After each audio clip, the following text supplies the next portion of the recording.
Hi. A lot of you think that I'm a jerk, and that's understandable. Heck, I had to change the name of this list, which probably makes it seem like that I sold out. I did that last year, and here we are again.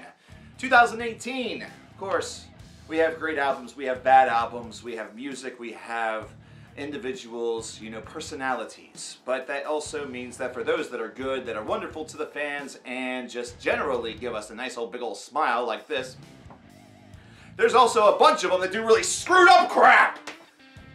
That's what this list is here to chronicle. This was kind of a weird year, considering in many years past the list is filled with a lot of familiar faces. Either that or there's a lot of things you can instantaneously go back to. This one took a little bit of digging. But here we go. Here's the top 10 rock and metal jerks of 2018. We're going to begin with number 10. Number 10 is actually kind of an uncomfortable listing for me, which is Pat O'Brien from Cannibal Corpse, and this was based off of what happened a couple of weeks ago, where he apparently broke into a neighbor's house and then went after a cop. And something about this is it's kind of uneasy. He's on the list simply because he's going after a police officer. He partook in a crime that was pretty bad to the point where he could potentially face a life sentence. But at the same time, I'm very curious about what his state of mind was during this, considering he always seemed to be kind of mild-mannered, didn't really have that much of a trouble. This seems really, really out of character, so I wonder if something had snapped or what the deal was. But still, whenever you do something like this, whether or not you're in a wrongful state of mind, this is the type of behavior that definitely paints heavy metal in a really negative light, especially considering this is death metal. So many folks will instantaneously disregard what his mindset was and immediately say that it's a byproduct of the music, which is bad press, of course, for the music genre itself. So he's on the list, despite the fact that I'm kind of uneasy about it. Number 9 is Alex, we'll just say Alex from Atreyu. The guy that claims that they have invented metalcore. They are the ones. They are the folks that one day went into the studio, had a big old bright idea, and decided to do it, and, metalcore was born, so they say, or so he said.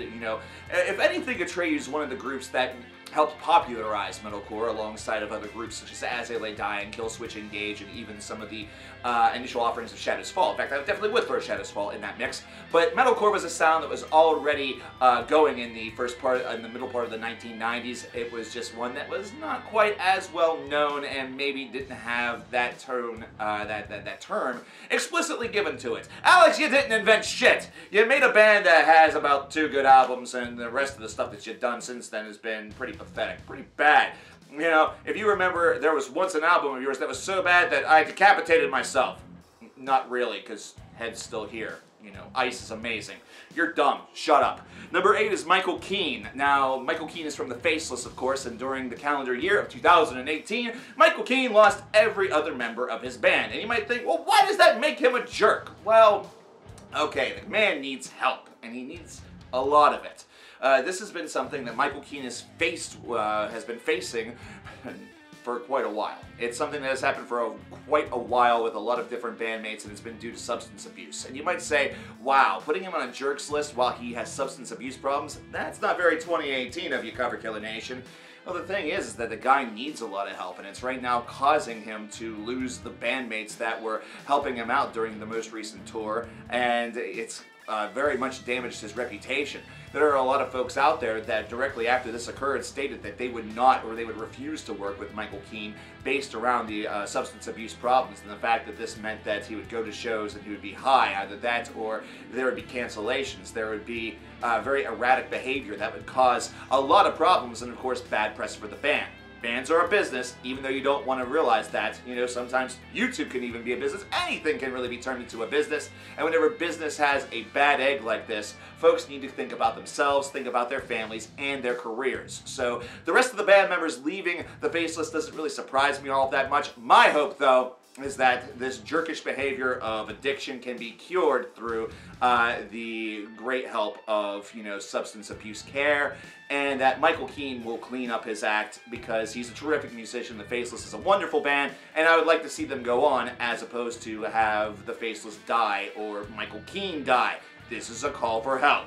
Number 7 is Blake Judd from Knockmistium, and well, Blakey Boy's had a history of the exact same thing that he has been sort of accused of and has been sort of proven that he has done this year, and that is a scam. He is a scam artist. He's a horrible scam artist, people say, and there is definitely a lot to back that up. He, of course, had substance abuse problems on his own and was a generalized dickbag a couple of years ago. But this year, he may have actually topped himself somehow, considering he, through a company, was selling reissues of Judas Iscariot records. Well, at least one of them, but had plans, supposedly through the website, to release all of them. This was not at the behest, should I say, of any member of Judas Iscariot, who basically had distanced themselves not only from black metal music in general, but also refused and did not want to have these albums reissued. Well, the thing is that it's been discovered that these reissues weren't really reissues. They were actually bootlegs that were created and then were placed on sale at a bit of a markup, but also it was meant to seem like it was an great deal, considering it could have gone on Discogs or eBay, and the markup would have been even larger. The bootlegs, of course, were investigated upon, and it was discovered that Blake was behind this, and it was also discovered that there was still some more problems whenever it comes to cancellations with gigs and other things like that. Blake essentially has become more of a joke than an actual legitimate musician, regardless to whether or not the new Knockmistium EP is halfway tolerable. If you can separate the man from the music and you enjoyed that EP, then that's great, because I thought it was, it was decent. But at the same time, does it really make you want to do business with somebody like that? Does it make you really want to trust the product that you're getting from him, whether it be his own or whether it be from another band's? Because clearly there is no way to really have quality assurance here unless you really investigate it. And whenever it comes to his own product, there's no quality investigation whatsoever, which means that you could get something from the guy, and who knows, it could be demo recordings, or it could be something that was overdubbed on a toaster that was transformed into a microcassette tape recorder. Blake Judd's a jerk, and it's a real shame considering this band, man, I really loved them earlier this decade, but this has just ruined the reputation. Number 6 is Adam Levine. Adam Levine is, of course, the lead singer of Maroon 5, and he thinks that rock is nowhere. He thinks that rock is dead. Gene Simmons is right! Gene Simmons is right! Rock is dead because Maroon 5 got snubbed by the Grammys! Are you kidding me? How selfish is that? Just because your band doesn't make it to the Grammys for a performance, or, because you weren't voted for an award or whatever it was, that means rock is dead? If you made it there, then rock is just fine? What? Maroon 5 is not the band that is saving rock or keeping it alive. It's nowhere close. You guys aren't even rock anymore! And you say that hip-hop is where it's at? Well, it's definitely this genre of music that is more popular, and certainly the genre that has more sales these days, but that doesn't mean a whole other genre of music is dead. It just means that there's another genre that right now is captivating audiences a little bit more. Don't give up on something and, oh fuck, why the hell? Your voice is so damn auto-tuned, Adam, it doesn't matter. It's clear that you are embracing the whole pop phenomenon, the whole pop vocalist. Okay. Somebody throw some auto-tune on my damn coughs right there. That way they sound harmonious. That way they sound like I go, ah! That's what you have, Adam Levine. That's what you are. You're a fake. You're a phony. Number 5 is Robb Flynn. Compared to how mad I was with number 6, this will seem like a walk through the park. Robb Flynn, of course, released Catharsis along with Machine Head earlier this year, and by the end of the year, Machine Head was going on hiatus, and most of his bandmates were telling him ta-ta. And of course, we documented about what was so bad about Catharsis in the top 10 worst albums of 2018 video. So if you really want to know all the problems that album had, go jump over there and listen to that video, watch that video. It's a lot of fun. However, Robb himself has become sort of like, he grew down. He's near 50 years old, yet he's spouting off things in the mouth like he's a 17-year-old that discovered Facebook and discovered social justice and decided, hey, I really understand that. America, we want America to be better. We hate Trump and we oppose the wall, and oh my gosh, we remember how bad the song Bastards was.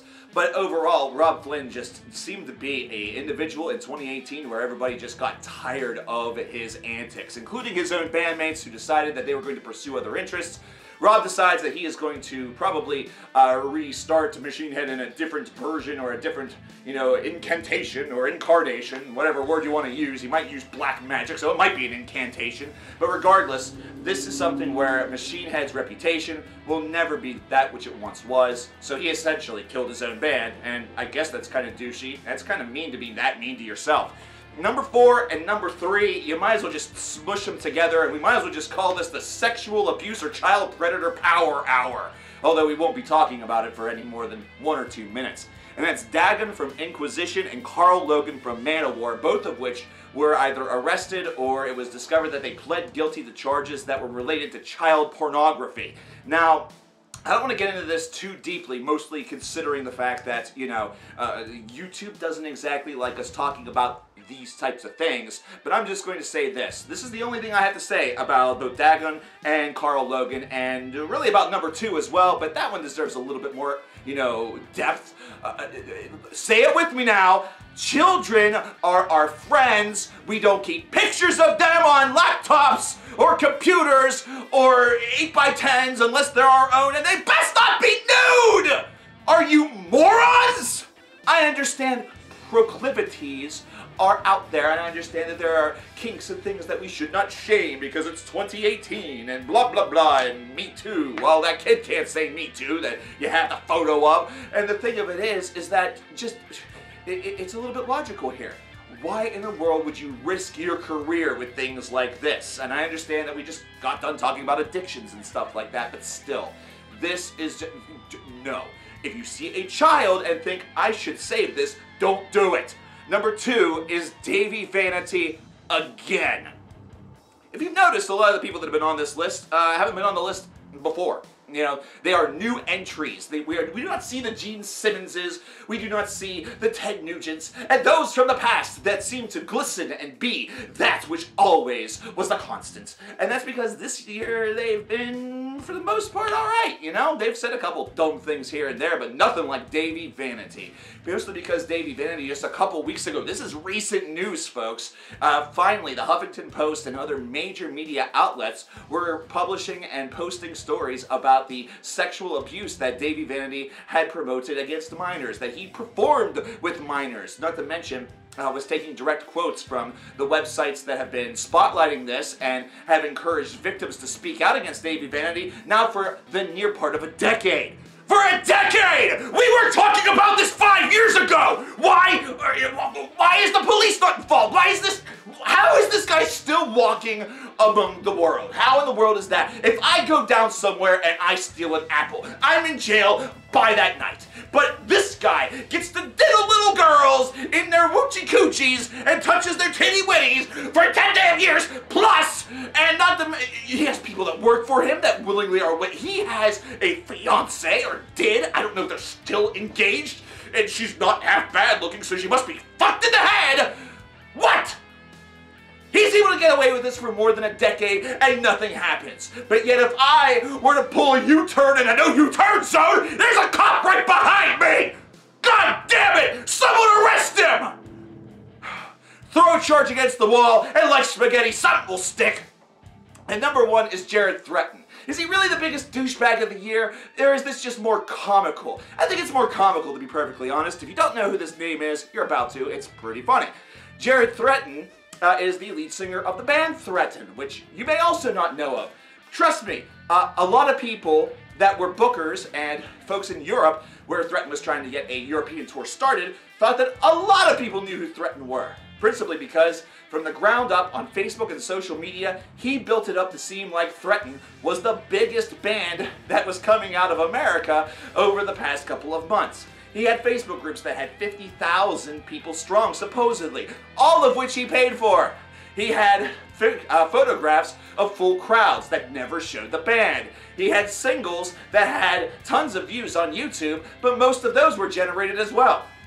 He was able to get his European tour. He was able to scam these bookers and also these promoters, but at the same time, whenever the shows actually happened, you know how many people showed up? 8. Or 2, or 1, or nobody.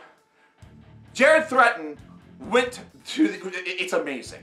It's amazing. He's a douchebag because all of these bookers and promoters, they were scammed. And, you know, I have to see things from their perspective as well. But at the same time, this is dedication. This is what you really need to do in order to make it into this industry, I suppose. Get yourself a reputation any which way you can. But the bad thing about it is that if you get caught and it doesn't work out, he no longer has a career. So like Robb Flynn, he has committed career sabotage. And he, you know, there are bands that have been around for 35 years and are still talked about. Metallica is still talked about ever since the early 1980s. But yeah, here Jared Threaten, he's been talked about, but he's been talked about for about 2 months, and by this time next year, everyone's gonna be like, who the fuck is that? So Jared Threaten, congratulations, you're a gigantic douchebag for self-sabotage and for being untruthful to people, I guess. I don't know. I'm personally kind of more impressed than anything else. But you are the biggest douchebag in 2018, principally because you thought that you'd get away with this. There you have it. If you think there's anything that we missed, I missed, I'm sure I did, let me know in the comments below. I hope that you guys like the upgraded quality whenever it comes to the audio, and I appreciate everybody who offered some positive comments in the test video. Yeah, this season's over. 2019 is officially upon us, and I know that just like we'll have great albums and bad albums in 2019, we'll have a lot of rock and heavy metal jerks as well. So I'll see you guys for next year's list, and I'll see you guys within the next couple of days for another CKN video. I'll talk to you later. Take care.